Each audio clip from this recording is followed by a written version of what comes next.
Hello friends, welcome again to my YouTube channel. आज के इस वीडियो में हम डिस्कस करेंगे मैनेजरियल इकोनॉमिक्स के फोर्थ लेक्चर के बारे में। इससे पहले 3 लेक्चर्स हम ऑलरेडी अपलोड कर चुके हैं। अगर वो वीडियोस आपने नहीं देखी तो उन सभी वीडियोस का लिंक डिस्क्रिप्शन में गिवन है, आप जाकर देख सकते हैं। मैनेजरियल इकोनॉमिक्स के इस फोर्थ लेक्चर में आज हम डिस्कस करेंगे role of managerial economics in decision making. यानी क्या मैनेजरियल इकोनॉमिक्स जो है वो मैनेजर्स को हेल्प करती है डिसीजन लेने के लिए? अगर करती है तो वो कौन कौन से डिसीजंस हैं जिसमें मैनेजरियल इकोनॉमिस्ट या फिर मैनेजरियल इकोनॉमिक्स हेल्पफुल है? बिल्कुल डिटेल में डिस्कस करेंगे, लेकिन फर्दर प्रोसीड करने से पहले आपसे रिक्वेस्ट है कि अगर आप फर्स्ट टाइम हमारे चैनल पर आए तो चैनल को सब्सक्राइब करके बेल आइकन को जरूर क्लिक कर दीजिएगा, ताकि फ्यूचर में अगर हम कोई भी वीडियो अपलोड करते हैं ना तो उसका नोटिफिकेशन आपको मिलता रहे। चलिए, तो सबसे पहले हम स्टार्ट करते हैं बेसिक इंट्रोडक्शन से। तो आज का टॉपिक है role of managerial economist in business decision making. यानी बिजनेस में जो डिसीजंस लिए जाते हैं, तरह तरह के जो डिसीजंस लिए जाते हैं, उन डिसीजंस में क्या मैनेजरियल इकोनॉमिस्ट कोई रोल परफॉर्म करता है, या फिर मैनेजरियल इकोनॉमिक्स मैनेजर्स को किसी भी तरह हेल्प करती है डिसीजन लेने के लिए? भाई ऑब्वियसली जिन स्टूडेंट्स ने हमारा फर्स्ट लेक्चर से लेकर अभी तक जितने भी लेक्चर्स हैं वो सारे अटेंड किए, उनको पता है कि मैनेजरियल इकोनॉमिक्स एक ऐसी ब्रांच है जो इकोनॉमिक्स की थ्योरीज, कॉन्सेप्ट्स और मेथड्स को यूज करती है मैनेजमेंट में, ताकि मैनेजर की डिसीजन मेकिंग वाली प्रॉब्लम को सॉल्व किया जा सके। यानी मैनेजरियल इकोनॉमिक्स बनाया क्यों गया है? मैनेजरियल इकोनॉमिक्स एक ऐसा सब्जेक्ट है जो केवल और केवल इस पर्पस के लिए बनाया गया है, ताकि मैनेजर को जो भी प्रॉब्लम आती है डिसीजन लेने में, उसको सॉल्व किया जा सके। यानी इतना तो कंफर्म है कि मैनेजरियल इकोनॉमिक्स मैनेजर्स को हेल्प करती है तरह तरह के डिसीजंस लेने में।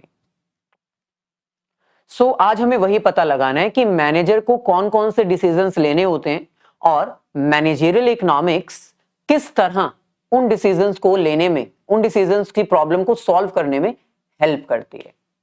तो सबसे पहले आप यहां पर देख सकते हो, यहां पर हमें कह रहे हैं as we all know that the one of the major problem faced by the managers is regarding making the best decision for the benefit of the whole organisation. आप सबको पता है मैनेजमेंट में एक जो प्रोफेशनल मैनेजर होता है उसको सबसे बड़ी दिक्कत क्या होती है? एक ऐसा बेस्ट ऑल्टरनेटिव सिलेक्ट करना जो पूरी ऑर्गेनाइजेशन के लिए बेनिफिट लेकर आए। यानी डिसीजन लेना, तरह तरह के ऑप्शंस में से एक बेस्ट ऑप्शन चूज करना, एक ऐसा डिसीजन लेना जिससे पूरी ऑर्गेनाइजेशन को बेनिफिट मिले। और यही डिसीजन मेकिंग सबसे डिफिकल्ट टास्क होता है। यही एक स्टेप है जो एक मैनेजर के लिए बहुत डिफिकल्ट होता है, क्योंकि मैनेजर के सामने बहुत सारे ऑप्शंस होते हैं, उनमें से कौन सा बेस्ट होगा इसका डिसीजन लेना सबसे मुश्किल है। एक मैनेजर की पूरी लाइफ जो है वो इसी के इर्द गिर्द घूमती है। पूरी लाइफ में एक मैनेजर बहुत तरह के डिसीजन लेता है, starting from the first day of business. कौन सा बिजनेस स्टार्ट करना है, किस तरह का प्रोडक्ट बनाना है, क्या फीचर्स होंगे प्रोडक्ट में, मार्केट में हमारी कस्टमर्स कौन होंगे, टारगेट कस्टमर कौन होंगे, नया प्रोडक्ट लॉन्च करना है कि नहीं करना है, कहां पर पैसा इन्वेस्ट किया जाए, कहां नहीं किया जाए। मतलब बहुत तरह के डिसीजंस होते हैं। मैनेजर को अपनी पूरी लाइफ में जब तक बिजनेस चल रहा है तब तक बहुत सारे डिसीजंस लेने होते हैं। इसका मतलब एक मैनेजर की जो लाइफ है ना वो फुल ऑफ डिसीजन मेकिंग होती है। डिसीजन के बाद डिसीजन, डिसीजन के बाद डिसीजंस लेने पड़ते हैं। लेकिन इस डिसीजन मेकिंग के प्रोसेस में एक मैनेजर को सबसे ज्यादा दिक्कत आती है। तो उसका सॉल्यूशन क्या है? इस प्रॉब्लम को सॉल्व करने के लिए मैनेजरियल इकोनॉमिक्स के कॉन्सेप्ट को इंट्रोड्यूस किया गया। So to solve this problem the concept of managerial economics is introduced. Managerial economics पता है ना, एक ऐसा सब्जेक्ट जो मेथड, टूल्स और टेक्निक्स लेकर आता है इकोनॉमिक्स की, और उसको हम अप्लाई करते हैं मैनेजमेंट में। फिर जाकर हमें कुछ प्रॉब्लम्स सॉल्व करने का अंदाज मिल जाता है, यानी फिर एक मैनेजर के लिए प्रॉब्लम सॉल्व करना थोड़ा आसान हो जाता है। सो हम ये कह सकते हैं कि मैनेजरियल इकोनॉमिक्स जो है वो मैनेजर की प्रॉब्लम को सॉल्व करने के लिए, डिसीजन मेकिंग की प्रॉब्लम को सॉल्व करने के लिए एक इंपॉर्टेंट रोल परफॉर्म करता है। लेकिन कौन कौन से डिसीजंस में हेल्प करता है, आज हमें यह पता लगाना है। कौन कौन से डिसीजंस में हेल्प करता है, यह पता लगाने से पहले हमें यह पता होना चाहिए कि डिसीजन मेकिंग कितने तरह का हो सकता है। Number 1, decision making as a managerial function और decision making as an organisational process. यानी आप क्या समझते हो, आपको क्या लगता है, क्या डिसीजन मेकिंग एक मैनेजर का फंक्शन होता है जिसको मैनेजर हर बार लगातार बार बार हर डिपार्टमेंट में, हर लेवल ऑफ मैनेजमेंट में परफॉर्म करता है, या फिर डिसीजन मेकिंग पूरी ऑर्गेनाइजेशन का प्रोसेस है, पूरी ऑर्गेनाइजेशन के लिए परफॉर्म किया जाता है मैनेजर के द्वारा, जिसका बेनिफिट पूरी ऑर्गेनाइजेशन को मिले। आपको क्या लगता है, decision making is managerial function और it is a organisational process और बोथ? Answer is both. ये जो डिसीजन मेकिंग है ना, ये मैनेजमेंट का फंक्शन भी है और पूरी ऑर्गेनाइजेशन का प्रोसेस भी है। सबसे पहले हम बात करते हैं decision making as a managerial function. इतना तो आपको पता है, डिसीजन लेना, हर बार डिसीजन लेना, डिफरेंट डिफरेंट प्रॉब्लम्स को सॉल्व करना, डिफरेंट डिफरेंट ऑल्टरनेटिव्स में से एक बेस्ट ऑल्टरनेटिव सिलेक्ट करना, अपने वर्कर्स को, अपने एम्प्लॉयज को बताना कि फ्यूचर हमारा कैसा होगा, हम क्या चाहते हैं, हमारा प्लान क्या है, गोल क्या है, ऑब्जेक्टिव क्या है, फिर उसको अचीव करने के लिए कैसे कैसे काम किया जाएगा, इसके बारे में डिसीजन लेना किसका काम होता है भाई? ऑब्वियसली मैनेजर्स का ही तो काम होता है। सो डिसीजन मेकिंग जो है वो एक इंपॉर्टेंट फंक्शन है मैनेजर्स का। As a managerial function, decision making managers का एक इंपॉर्टेंट फंक्शन है, जिसमें मैनेजर जो है डिफरेंट डिफरेंट लेवल्स पर, डिफरेंट डिफरेंट डिपार्टमेंट्स में अपना अपना प्लान बनाता है। प्लान के अकॉर्डिंग फ्यूचर कैसा होगा, क्या गोल्स होंगे ऑर्गेनाइजेशन के, क्या ऑब्जेक्टिव्स होंगे, ये डिसाइड किया जाता है और फिर उनको कैसे अचीव किया जाएगा ये भी डिटरमाइन किया जाता है। फॉर एग्जाम्पल, कौन से प्रोडक्ट की प्रोडक्शन करनी है, कितनी क्वांटिटी में करनी है, क्या क्वालिटी होगी, डिसीजन है, डिसीजन लेना पड़ता है। इन्वेंट्री कितना होगा, यानी स्टॉक कितना मेंटेन किया जाएगा, मिनिमम लेवल कितना होगा, मैक्सिमम लेवल कितना होगा, कॉस्ट कितनी आएगी प्रोडक्शन करने के लिए, कॉस्ट कितनी बियर करनी पड़ेगी, मार्केटिंग कैसे की जाएगी, हमारे टारगेट कस्टमर्स कौन कौन से होंगे, हम अपने प्रोडक्ट का प्राइस क्या रखेंगे, ज्यादा रखेंगे या कम रखेंगे, कहां पर कितना पैसा इन्वेस्ट किया जाएगा, मतलब और भी बहुत सारे डिसीजंस, सो ऑन। बहुत सारे डिसीजंस होते हैं जो एक manager as a managerial function perform करता है। लेकिन क्या डिसीजन मेकिंग ऑर्गेनाइजेशन का प्रोसेस है, decision making as an organisational process? Obviously yes. भाई जब एक मैनेजर डिसीजन लेता है तो वो ऑर्गेनाइजेशन के बिहाफ पर लेता है, अपने बिहाफ पर नहीं। वो ऑर्गेनाइजेशन को प्रायोरिटी देता है, ऑर्गेनाइजेशन के प्रॉफिट और लॉसेस के बारे में सोचता है, उसके बेनिफिट के लिए सोचता है। यानी जो भी डिसीजंस लिए जाते हैं वो इंडिविजुअल कैपेसिटी में चाहे होंगे, लेकिन वो किसके बिहाफ पर लिए जाते हैं? ऑर्गेनाइजेशन के बिहाफ पे। So decision making as an organisational process अगर हम डिस्क्राइब करें तो क्या है? डिसीजन मेकिंग एक ऐसा प्रोसेस है जिसमें ऑर्गेनाइजेशन के बिहाफ पर मैनेजर्स तरह तरह के डिसीजंस लेता है और फिर उन डिसीजंस को इंप्लीमेंट किया जाता है ताकि इसका बेनिफिट ऑर्गेनाइजेशन को मिले। और क्योंकि हम इसमें ऑर्गेनाइजेशन की बात कर रहे हैं तो इसमें हम पूरे ही बिजनेस की बात कर रहे हैं, यानी ऑर्गेनाइजेशन के लिए क्या स्ट्रेटेजीज होंगी, क्या प्लान्स होंगे, क्या रूल्स होंगे, क्या पॉलिसीज होंगी, ये सब इसमें आता है। तो डिसीजन मेकिंग मैनेजरियल फंक्शन भी है और ये ऑर्गेनाइजेशन का प्रोसेस भी है। आगे बढ़ते हैं, नेक्स्ट हम बात करते हैं बेसिक डिसीजंस और जर्नल डिसीजंस। देखो, बेसिक डिसीजंस और जर्नल डिसीजंस कुछ ऐसे डिसीजन होते हैं, कुछ ऐसी प्रॉब्लम्स होती हैं जो पूरी ऑर्गेनाइजेशन को इफेक्ट करती हैं और उनके इफेक्ट से पूरी ऑर्गेनाइजेशन हिल जाती है, पूरी ऑर्गेनाइजेशन तबाह हो जाती है। कुछ ऐसे डिसीजंस जो बहुत ही क्रूशियल डिसीजंस होते हैं, अगर वो डिसीजन गलत हो गए तो पूरी ऑर्गेनाइजेशन बर्बाद हो जाएगी, पूरा बिजनेस बंद हो जाएगा, ठप हो जाएगा। सो बेसिक डिसीजंस कुछ ऐसे डिसीजंस होते हैं जो बहुत ज्यादा इंपॉर्टेंट होते हैं। ये लॉन्ग रेंज कमिटमेंट्स होती हैं जो बिजनेस में हैवी एक्सपेंडिचर्स बियर करती हैं, यानी कुछ ऐसे खर्चे जो अगर गलत हो गए तो बिजनेस पूरा बंद हो जाएगा। अगर आपने इन्वेस्टमेंट का डिसीजन गलत ले लिया, कहीं गलत जगह पैसा इन्वेस्ट कर दिया जहां आपका पूरा का पूरा पैसा डूब गया, डिसीजन गलत हो गया, तो पूरा का पूरा बिजनेस ही बंद हो जाएगा। तो ऐसे डिसीजंस जो बहुत ही ज्यादा क्रूशियल होते हैं, बहुत ही ज्यादा इंपॉर्टेंट होते हैं, उनको हम कहते हैं बेसिक डिसीजंस। इनको बेसिक डिसीजंस क्यों कहा जाता है? क्योंकि ये जनरली पूरी ऑर्गेनाइजेशन को इफेक्ट करते हैं, पूरी ऑर्गेनाइजेशन के ऊपर प्रभाव डालते हैं। अगर ये गलत हो गए तो पूरी की पूरी कंपनी की एग्जिस्टेंस खतरे में आ जाएगी, पूरा का पूरा बिजनेस हो सकता है कि बंद हो जाए। तो ये डिसीजंस बहुत ध्यान से हमें लेने पड़ते हैं। जैसे फॉर एग्जांपल, आप अपना बिजनेस कहां एस्टेब्लिश करना चाहते हो, कौन सी लोकेशन होगी, कौन सा रीजन होगा, कौन सा स्टेट होगा, कौन सी कंट्री होगी, सब।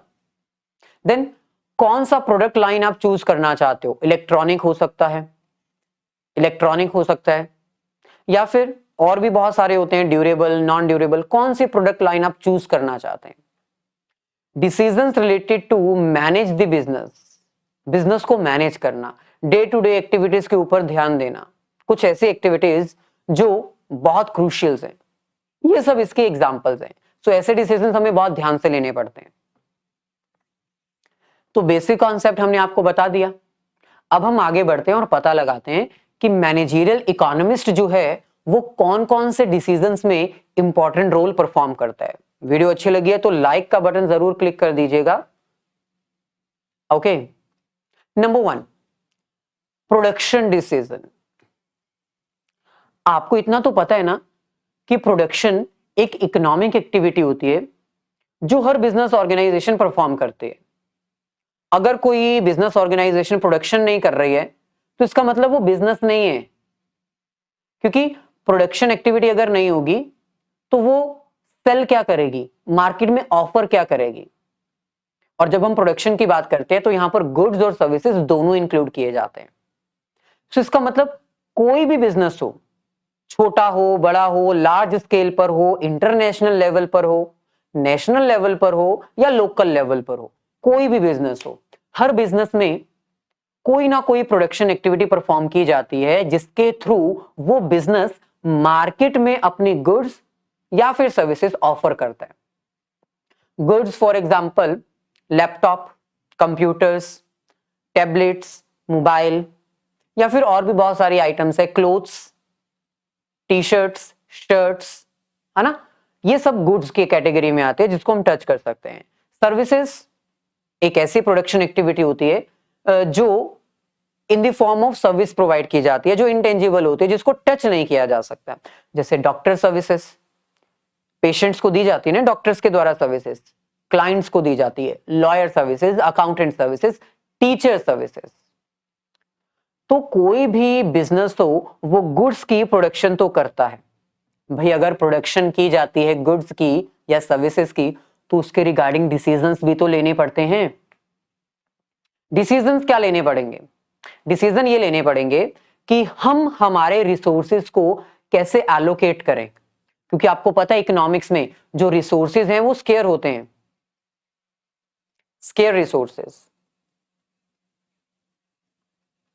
यानी रिसोर्सेज की जो अमाउंट है वो लिमिटेड होती है, रॉ मटेरियल जो है वो लिमिटेड होता है, फैक्टर्स ऑफ प्रोडक्शन जो होते हैं वो लिमिटेड क्वांटिटी में अवेलेबल होते हैं। इन लिमिटेड रिसोर्सेज को किस तरह यूज किया जाए, किस तरह इनका कॉम्बिनेशन सेट किया जाए ताकि ज्यादा से ज्यादा रिटर्न मिल सके। हम लेबर कितनी अपॉइंट करें, कैपिटल कितनी इन्वेस्ट करें, लैंड कितना एक्वायर करें, एंटरप्रेन्योर कितने लेकर आए, ताकि हमें मैक्सिमम से मैक्सिमम बेनिफिट मिल सके। यानी सबसे पहला रोल जो मैनेजरियल इकोनॉमिस्ट परफॉर्म करता है वो क्या है? Decision regarding the production of goods and services. यानी अगर आप कोई भी गुड्स और सर्विसेज प्रोड्यूस कर रहे हो तो उसमें मैनेजरियल इकोनॉमिस्ट आपकी हेल्प करता है ये डिसाइड करने में कि आप अपने स्केयर रिसोर्सेज को कैसे यूज करोगे, कैसे उनका बेस्ट यूटिलाइजेशन करोगे ताकि आपको मैक्सिमम से मैक्सिमम रिटर्न मिल सके। सो यहां पर आप देख सकते हो production is an economic activity. Production एक इकोनॉमिक एक्टिविटी है जो बिजनेस के द्वारा परफॉर्म की जाती है।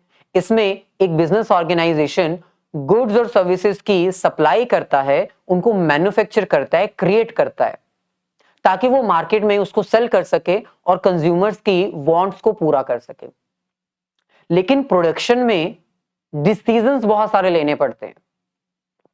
Decisions regarding allocation of resources, distribution of scarce resources to maximize their outcome and return। एक मैनेजर को डिसीजन लेना पड़ता है कि वो किस तरह अपने स्केयर रिसोर्सेज को, लिमिटेड रिसोर्सेज को एलोकेट करे, डिस्ट्रीब्यूट करे, उनके कॉम्बिनेशन को सेट करे ताकि मैक्सिमम से मैक्सिमम रिटर्न मिल सके। तो पहला रोल क्या है मैनेजरियल इकोनॉमिस्ट का? मैनेजरियल इकोनॉमिस्ट जो है वो मैनेजर की मदद करता है प्रोडक्शन के रिगार्डिंग डिसीजन लेने के लिए। वो बताता है कि बेस्ट कॉम्बिनेशन क्या होगा, फैक्टर्स ऑफ प्रोडक्शन का बेस्ट कॉम्बिनेशन क्या होगा जिससे आपको मैक्सिमम रिटर्न मिलेगी। वो बताता है कि मशीन्स को कैसे यूज करना है ताकि वो कम से कम आइडल रहें, यानी फ्री टाइम कम हो जाए और उनका यूटिलाइजेशन टाइम बढ़ जाए, क्योंकि जितनी ज्यादा देर तक आपकी मशीन फ्री पड़ी रहेंगी विदाउट एनी यूज उतना ज्यादा आपका खर्चा बढ़ेगा। तो कैसे मशीन्स का यूज करना है ताकि मैक्सिमम टू मैक्सिमम रिटर्न मिल सके। कौन सा प्रोडक्ट मैन्युफैक्चर करना है, कौन सा नहीं, क्या किसी प्रोडक्ट में नया फीचर लॉन्च करना है, कोई नया प्रोडक्ट लॉन्च करना है, मार्केट में उसका बेनिफिट होगा या नहीं होगा। सो प्रोडक्शन के रिगार्डिंग डिसीजंस लिए जाते हैं, कितनी क्वांटिटी में प्रोडक्ट्स प्रोड्यूस करने हैं, कौन सी वैरायटी के करने हैं, ये सब डिसीजंस भी मैनेजरियल इकोनॉमिस्ट हेल्प करता है। ऐसे ही अगर हम आगे बढ़े, नेक्स्ट हमारे पास है इन्वेंट्री डिसीजन। अब यहां पर आपको इन्वेंट्री का मतलब पता होना चाहिए। इन्वेंट्री का मतलब होता है स्टॉक। जिस भी चीज का आपका बिजनेस है उसका स्टॉक। अगर आपका मैन्युफैक्चरिंग का बिजनेस है तो आपके पास रॉ मटेरियल होगा, सेमी फिनिश गुड्स और फिनिश गुड्स होंगे। अगर आप ट्रेडर हो तो आपके पास रेडीमेड प्रोडक्ट्स होंगे जो फिनिश गुड्स है, लेकिन आप उसको मार्केट में सेल करना चाहते हो। सो इन्वेंट्री का मतलब होता है वो सारा स्टॉक जो आपके बिजनेस में है। अब आपको भी पता है बिना इन्वेंट्री मेंटेन किए कोई बिजनेस ऑर्गेनाइजेशन मार्केट में सरवाइव नहीं कर सकता। हर बिजनेस ऑर्गेनाइजेशन को एक प्रॉपर इन्वेंट्री लेवल मेंटेन करना पड़ता है, यानी उनको डिसाइड करना पड़ता है कि हमारी ऑर्गेनाइजेशन में मैक्सिमम इन्वेंट्री कितनी होगी और मिनिमम इन्वेंट्री कितनी होगी। मैक्सिमम और मिनिमम, इसके पीछे रीजन क्या है? सिंपल, अगर आपका मिनिमम इन्वेंट्री जो है उससे कम स्टॉक रह जाता है, मान लो आपकी मिनिमम इन्वेंट्री है 1000, यानी किसी भी हालात में आपके बिजनेस के पास 1000 यूनिट्स होने चाहिए। आपका मिनिमम इन्वेंट्री लेवल ये है। लेकिन अगर इससे कम हो जाता है आपका इन्वेंट्री लेवल तो आपके लिए दिक्कत हो जाएगी, आपके कस्टमर्स भाग जाएंगे, आप अपने कस्टमर्स को प्रोडक्ट नहीं दे पाओगे क्योंकि आपके पास तो है ही नहीं स्टॉक। वहीं पर एक मैक्सिमम लेवल ऑफ इन्वेंट्री भी आपको डिसाइड करना पड़ता है, जैसे फॉर एग्जांपल 5000, यानी कि आपका मैक्सिमम लेवल है। आपको इन्वेंट्री इससे ज्यादा नहीं रखनी है, अगर आप इससे ज्यादा रखोगे तो भी दिक्कत है। आपकी कैश जो है वो इन्वेंट्री के रूप में पड़ी रहेगी और आपके पास एक्चुअल कैश नहीं होगी। आपके पास स्टॉक तो होगा लेकिन कैश अवेलेबल नहीं होगा। इसके अलावा खर्चा भी बढ़ेगा क्योंकि स्टॉक को गोडाउन में रखना, स्टोर करके रखना, रिस्क भी बढ़ेगा। आग लग सकती है, बाढ़ आ सकती है, अर्थक्वेक आ सकता है, स्टॉक का नुकसान हो सकता है। सो एक मिनिमम लेवल और एक मैक्सिमम लेवल मेंटेन करना पड़ता है। भाई मिनिमम लेवल कितना होगा, मैक्सिमम लेवल कितना होगा, मिनिमम रीऑर्डरिंग क्वांटिटी कितनी होगी, मिनिमम रीऑर्डरिंग लेवल कितना होगा, ये सब डिसीजंस भी लेने पड़ते हैं। और इन डिसीजंस में मैनेजरियल इकोनॉमिस्ट जो है वो मैनेजर की हेल्प करता है। So second place, second decision कौन सा है जिसमें managerial economics important role perform करता है, वो है डिसीजन रिगार्डिंग इन्वेंट्री मेंटेनेंस। यानी कितनी इन्वेंट्री होगी, मैक्सिमम, मिनिमम, कितनी रीऑर्डरिंग क्वांटिटी होगी, कितना रीऑर्डरिंग लेवल होगा, ये सब डिसीजंस लेने में भी मैनेजरियल इकोनॉमिस्ट एक इंपॉर्टेंट रोल परफॉर्म करता है। सो आप अपनी स्क्रीन पर देख सकते हो, इन्वेंट्री का मतलब होता है quantity of finish goods, raw material और अदर सेमी फिनिश गुड्स जो एक फर्म को अपने पास रखनी पड़ती है एक पर्टिकुलर पॉइंट ऑफ टाइम के लिए। ये एक डिसीजन बहुत इंपॉर्टेंट डिसीजन होता है। इसके अंडर एक मैनेजर को ये डिसाइड करना पड़ता है कि उसको कितना अपना लेवल ऑफ इन्वेंट्री मेंटेन करना है एट मिनिमम, लोअर लेवल। अगर उससे नीचे गया, अगर आपका लेवल कम हो गया तो आपके कस्टमर्स अनसेटिस्फाइड रहेंगे, आप अपनी कस्टमर्स की जरूरत पूरी नहीं कर पाएंगे क्योंकि आपके पास स्टॉक ही नहीं है, क्योंकि आपके पास स्टॉक ही नहीं है। दूसरी तरफ आपको हाई लीड्स मतलब हाई इन्वेंट्री भी मेंटेन नहीं करनी है, मैक्सिमम जितनी है उससे ज्यादा इन्वेंट्री मेंटेन नहीं करनी है। अगर आप उससे ज्यादा इन्वेंट्री मेंटेन करते हैं तो आपकी कॉस्ट बढ़ेगी, रिस्क बढ़ेगा और आपके पास कैश अवेलेबिलिटी भी कम हो जाएगी। इसके अलावा इन्वेंट्री डिसीजन इसलिए भी इंपॉर्टेंट है क्योंकि इस डिसीजन की हेल्प से आप पता लगा सकते हो कि फ्यूचर में आपको कितनी प्रोडक्शन करनी है, कितने यूनिट्स प्रोड्यूस करने हैं। इन शॉर्ट, इन्वेंट्री डिसीजन एक ऐसा डिसीजन है जिसकी हेल्प से हम ये पता लगाते हैं कि कितनी क्वांटिटी हमें मेंटेन करनी है, कितना मिनिमम लेवल स्टॉक हमारे पास होना चाहिए, कितना मैक्सिमम लेवल ऑफ स्टॉक हमारे पास होना चाहिए, रीऑर्डरिंग लेवल कितना होगा, यानी कौन से लेवल पर आकर हम दोबारा से ऑर्डर प्लेस कर देंगे नई इन्वेंट्री लेने के लिए, और जब हम रीऑर्डर करेंगे तो कितनी इन्वेंट्री रीऑर्डर करेंगे, मतलब कितना सामान मंगवाएंगे, 2000, 3000, 5000 कितना मंगवाएंगे। तो बहुत सारे डिसीजंस लेने में मैनेजरियल इकोनॉमिस्ट हेल्प करता है। ऐसे ही आगे बढ़ते हैं और बात करते हैं थर्ड फील्ड की, बहुत इंपॉर्टेंट है, कॉस्ट डिसीजन। अब भाई ये तो नॉर्मल सी बात है, अगर आप अपना बिजनेस ऑपरेट करना चाहते हो, बिजनेस को ऑपरेट करना चाहते हो तो प्रोडक्शन करनी पड़ेगी, गुड्स और सर्विसेज। कोई भी बिजनेस हो, बिना कॉस्ट के आपका बिजनेस नहीं चलेगा। इनिशियली आपको कुछ ना कुछ कॉस्ट इंकर्ड करनी पड़ती है। रॉ मटेरियल्स को लेने के लिए जो फैक्टर्स को पेमेंट की जाती है, फैक्टर्स ऑफ प्रोडक्शन को जो पेमेंट की जाती है, जैसे आपको पता है लैंड के बदले में रेंट दिया जाता है, लेबर के बदले में वेजेस और एंटरप्रेन्योर को प्रॉफिट, कैपिटल के बदले में इंटरेस्ट दिया जाता है। इसका मतलब बिजनेस में, बिजनेस की पूरी लाइफ साइकिल में आपको बहुत सारे प्रोजेक्ट्स अंडरटेक करने पड़ते हैं, बहुत सारी कॉस्ट बियर करनी पड़ती है। जो भी प्रोडक्ट आप लॉन्च करोगे, जो भी नया फीचर आप लॉन्च करोगे, उसमें कॉस्ट एलिमेंट होगा ही होगा। और कॉस्ट का डिसीजन एक बहुत इसेंशियल और क्रूशियल डिसीजन है। कॉस्ट का डिसीजन हम बेसिक डिसीजन में काउंट कर सकते हैं क्योंकि भाई कॉस्ट ही वो एक ऐसा डिसीजन है जो पूरी ऑर्गेनाइजेशन को इफेक्ट करेगी। अगर गलती से भी आपकी बिजनेस की ज्यादा कॉस्ट आ गई तो फ्यूचर आपके लिए अनसर्टेन हो जाएगा। फ्यूचर में शायद आपका बिजनेस बंद हो जाए क्योंकि ज्यादा कॉस्ट का मतलब आपकी प्रॉफिट अर्निंग कैपेसिटी कम हो जाएगी। अगर आपका प्रोडक्ट 10 रुपए में बनता है, 10 रुपए में बनता है तो आप उसको 10 रुपए में तो बेच नहीं सकते और 10 से कम में भी नहीं बेच सकते। आपको उसका प्राइस 10 से ज्यादा ही रखना होगा, 11, 12 या एनीथिंग। वहीं पर अगर आपका कॉम्पिटिटर ये प्रोडक्ट 7 रुपए में तैयार करता है तो वो तो 10 रुपए में भी बेच सकता है इसको। आपकी कॉस्ट ज्यादा है, कॉम्पिटिटर की कॉस्ट कम है, तो इसका नुकसान आपको होगा।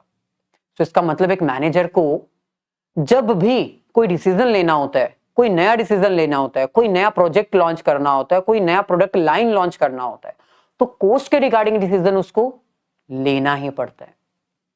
So cost decision is also a very important decision. और कोस्ट डिसीजन में मैनेजरियल इकोनॉमिस्ट मैनेजर की हेल्प करता है। कैसे हेल्प करता है? मैनेजरियल इकोनॉमिस्ट जो है वो डिफरेंट डिफरेंट प्रोजेक्ट्स के कोस्ट स्ट्रक्चर को एनालिसिस करता है। डिफरेंट डिफरेंट मेथड्स की हेल्प से ये आइडेंटिफाई करता है कि कौन से प्रोजेक्ट में कितनी कोस्ट बियर की जाएगी, कोस्ट कैसे कम की जा सकती है, कोस्ट को कैसे रिड्यूस किया जा सकता है, और कोस्ट के ऊपर क्या कोई कंट्रोल टेक्निक अप्लाई की जा सकती है। सो मैनेजरियल इकोनॉमिक्स जो है वो ये सभी टेक्निक्स सजेस्ट करता है जिसकी हेल्प से हम कोस्ट के रिगार्डिंग डिसीजन ले सकते हैं। इसका मतलब तीसरी फील्ड कौन सी है जहां पर मैनेजरियल इकोनॉमिस्ट एक इंपॉर्टेंट रोल परफॉर्म करता है? वो है कोस्ट डिसीजन। सो आप अपनी स्क्रीन पर देख सकते हो, यहां पर हमें कह रहे हैं during whole life cycle of a business a manager needs to undergo different projects and each project has different cost structure.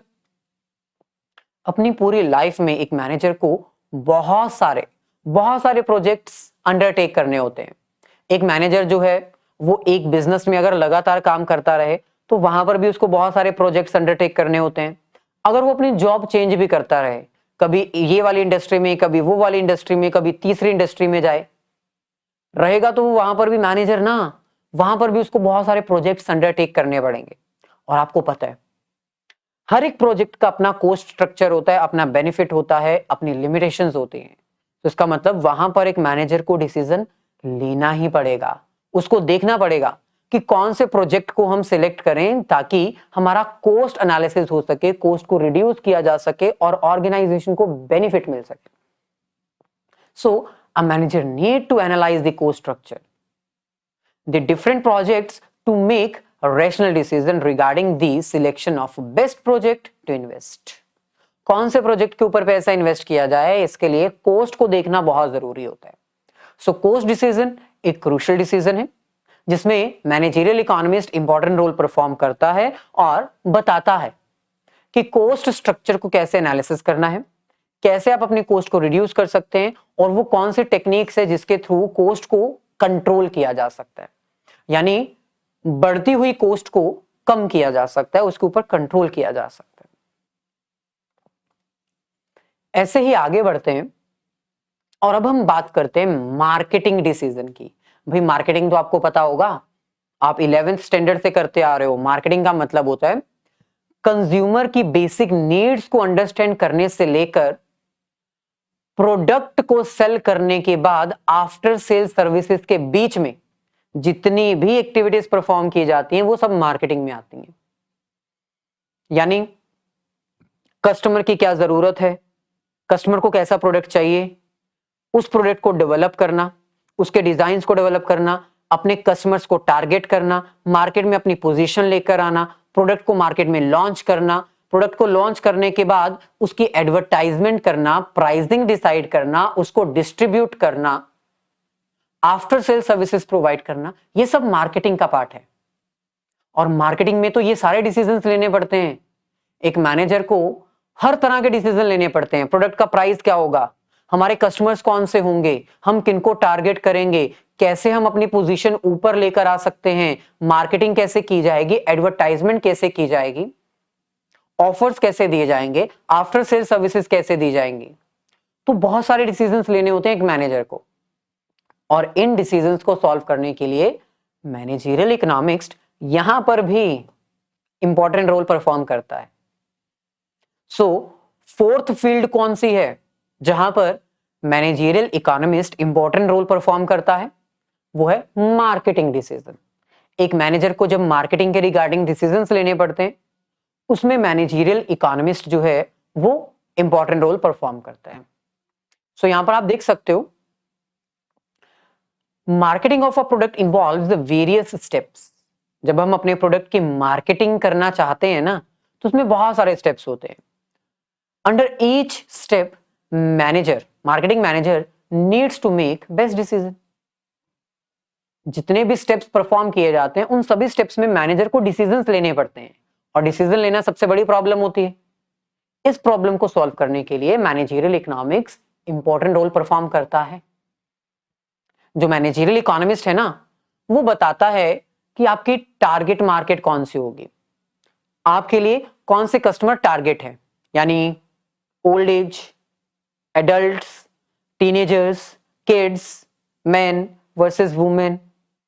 Target आपकी मार्केट कौन सी होगी, मार्केट पोजीशनिंग कैसे करनी है, यानी आप आगे कैसे बढ़ सकते हैं, आगे कैसे निकल सकते हैं, प्रोडक्ट की डेवलपमेंट कैसे की जाए, क्या क्या न्यू फीचर्स ऐड किए जाए, आपके प्रोडक्ट का प्राइस क्या होगा, आप अपने प्रोडक्ट्स को मार्केट तक कैसे पहुंचाएंगे, डिस्ट्रीब्यूशन चैनल क्या होगा, डायरेक्ट होगा या इनडायरेक्ट होगा, रिटेलर के थ्रू होगा, होलसेलर के थ्रू होगा या डायरेक्ट कस्टमर के थ्रू होगा, फिजिकली डिस्ट्रीब्यूशन कहां कहां की जाएगी, किस तरह की जाएगी, कम्युनिकेशन कैसे करनी है प्रोडक्ट के रिगार्डिंग, प्रमोशन कैसे करनी है, एडवर्टाइजमेंट कैसे करनी है, पब्लिक को कैसे बताना है कि मार्केट में ये प्रोडक्ट है।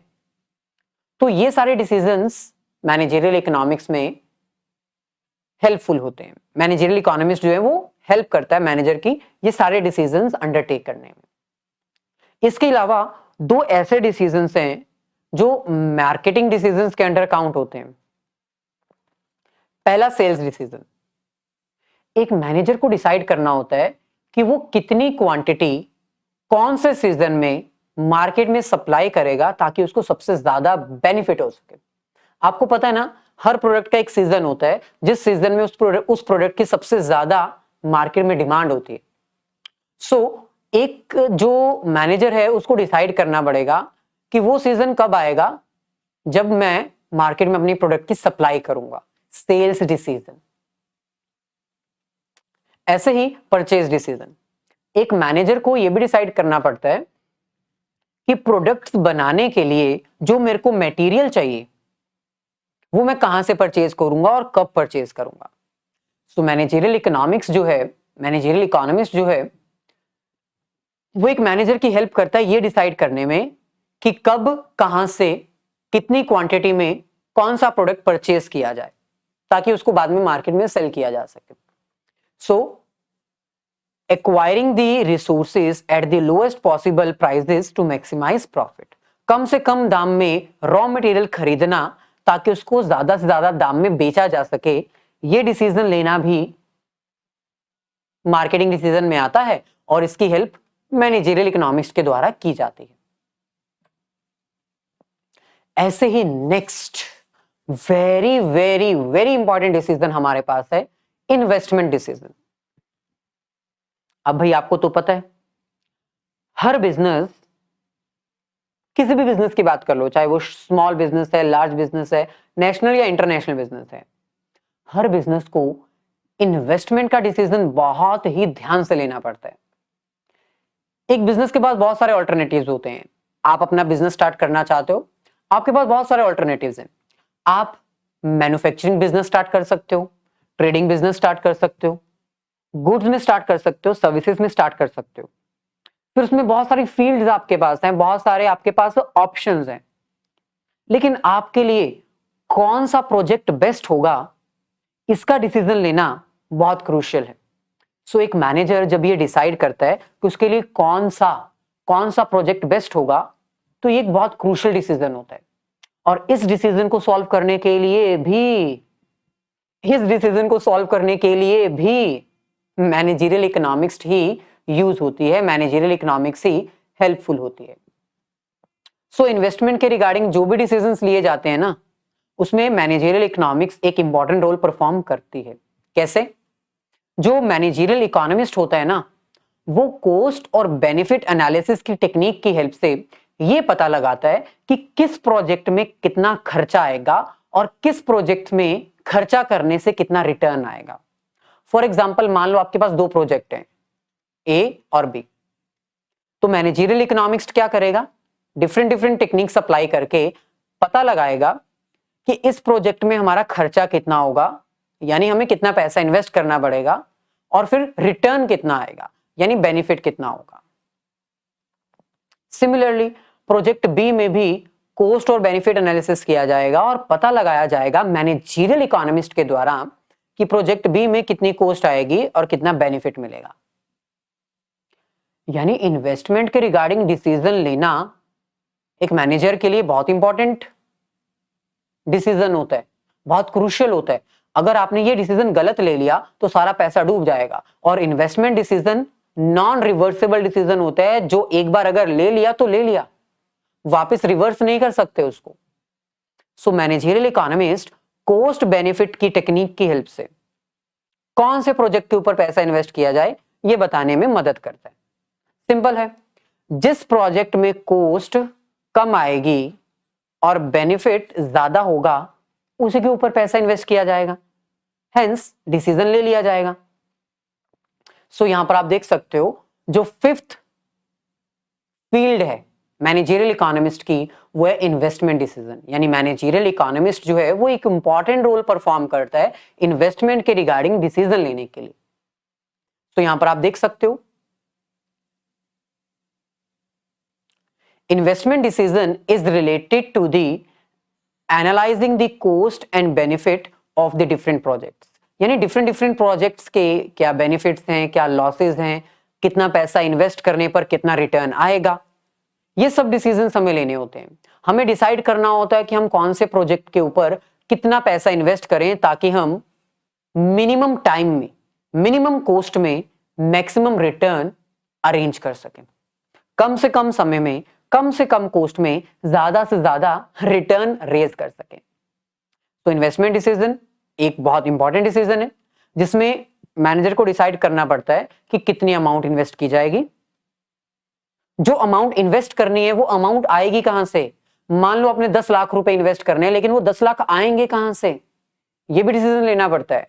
और फिर अगर आप उसको इन्वेस्ट करना चाहते हो तो एक ही प्रोजेक्ट में करना चाहते हो तो ठीक, लेकिन अगर आपके पास 6-7 प्रोजेक्ट्स हैं तो आप थोड़ा थोड़ा थोड़ा थोड़ा अमाउंट सभी में इन्वेस्ट कर सकते हो, यानी एलोकेशन भी कर सकते हो, उसका भी डिसीजन आपको लेना पड़ेगा। So these decisions are very crucial for ensuring the growth of an enterprise. Investment decision बहुत क्रूशियल होते हैं क्योंकि ये डिसीजन से पता चलता है कि फ्यूचर में आपका बिजनेस कितना ज्यादा ग्रो कर सकता है, क्या चांसेस है आपके बिजनेस के ग्रो करने के। सिमिलरली सिक्स्थ और लास्ट फील्ड हमारे पास आती है पर्सनल डिसीजन। आपको पता है ना, एक बिजनेस ऑर्गेनाइजेशन में बहुत सारी जॉब पोजीशंस क्रिएट किए जाते हैं, journal level management, secretary, department wise जो भी मैनेजर्स होते हैं, सेल्स डिपार्टमेंट, परचेज डिपार्टमेंट, तो हर डिपार्टमेंट का मैनेजर कुछ अपने पर्सनल डिसीजंस भी लेना चाहता है, अपने अपने डिपार्टमेंट्स के डिसीजंस लेना चाहता है। जैसे सेल्स, मार्केटिंग और परचेज, ये 3 डिपार्टमेंट्स हैं। सेल्स वाला डिसीजन लेना चाहता है कि मेरे को एक नया बंदा चाहिए, न्यू हायरिंग करनी है। जो परचेज डिपार्टमेंट वाला है वो ये डिसीजन लेना चाहता है कि मैं अपने एम्प्लॉय को प्रमोट करना चाहता हूं। जो फाइनेंस वाला है वो ये डिसीजन लेना चाहता है कि मैं अपने एम्प्लॉय को ट्रेनिंग देना चाहता हूं। ऐसे ही एक और बंदा है, एक और डिपार्टमेंट है ह्यूमन रिसोर्स डिपार्टमेंट, वो ये चाहता है कि मैं अपने एम्प्लॉयज की सैलरी इंक्रीज करना चाहता हूं, बोनस देना चाहता हूं। डिसीजन यानी हर डिपार्टमेंट के कुछ पर्टिकुलर डिसीजंस होते हैं। क्या उन डिसीजंस लेने के लिए मैनेजरियल इकोनॉमिक्स किसी भी तरह हेल्पफुल होती है? Obviously yes. जो मैनेजरियल इकोनॉमिक्स है वो हर डिपार्टमेंट की मदद करती है ये डिसीजंस लेने के लिए। सो यहां पर आप देख सकते हो एक ऑर्गेनाइजेशन जो है वो डिफरेंट डिफरेंट जॉब पोजीशन को क्लब करने के बाद बनती है। यानी एक ऑर्गेनाइजेशन में बहुत सारे ना डिपार्टमेंट्स होते हैं, बहुत सारा ढांचा होता है इंटरनल, और उस ढांचे में तरह तरह की जॉब पोजीशंस होती हैं, तरह तरह के स्टेटस होते हैं। कोई सुपीरियर है, कोई सबॉर्डिनेट है, कोई सुपरवाइजर है, कोई फोरमैन है, कोई मैनेजर है, कोई जनरल मैनेजर है, और कोई एग्जीक्यूटिव है, और कोई ऑनर है, बोर्ड ऑफ डायरेक्टर है। सभी के अपने अपने पर्सनल डिसीजंस भी होते हैं। Hence every job position has some personal decisions. तो हर पोजीशन के ऊपर जो बंदा बैठा हुआ है उसके कुछ पर्सनल डिसीजंस होते हैं जो उसको लेने पड़ते हैं, और ये पर्सनल डिसीजंस लेने में मैनेजरियल इकोनॉमिक्स हेल्प करता है। जैसे for example decision regarding man power planning, यानी डिपार्टमेंट में कितने वर्कर्स चाहिए इफेक्टिवली और एफिशिएंटली वर्क करने के लिए। अगर कम है तो हमें और चाहिए होंगे, हम उनके रिक्रूटमेंट करेंगे, सिलेक्शन करेंगे, उनको ट्रेनिंग और डेवलपमेंट देंगे। यानी ये डिसीजंस लिए जाते हैं, ट्रेनिंग देनी है या नहीं देनी, परफॉर्मेंस अप्रेजल की जाएगी, उनकी प्रमोशन की जाएगी, ट्रांसफर की जाएगी, बोनस दिया जाएगा, सैलरी दी जाएगी, एडवर्टाइजमेंट के रिगार्डिंग। ये सब डिसीजंस हैं जो पर्सनल लेवल पर लिए जाते हैं और यहां पर भी मैनेजरियल इकोनॉमिस्ट मैनेजर की हेल्प करता है। यानी इन लास्ट हम ये कंक्लूड कर सकते हैं कि मैनेजरियल इकोनॉमिक्स एक बहुत इंपॉर्टेंट रोल परफॉर्म करता है मैनेजर की प्रॉब्लम्स को सॉल्व करने के लिए, डिसीजंस लेने के लिए। तो ये थी हमारी आज की वीडियो, जहां पर हमने आपको डिटेल में बता दिया कि एक मैनेजरियल इकोनॉमिक्स का क्या रोल होता है बिजनेस डिसीजन मेकिंग में। वो कौन कौन से डिसीजन है जहां पर मैनेजरियल इकोनॉमिक्स एक इंपॉर्टेंट रोल परफॉर्म करता है। सो अगर वीडियो अच्छी लगी है तो प्लीज इसको लाइक और शेयर जरूर कर दीजिएगा। चैनल को सब्सक्राइब नहीं किया तो सब्सक्राइब कर दीजिएगा ताकि आने वाली सभी क्लासेस का नोटिफिकेशन आपको मिलता रहे।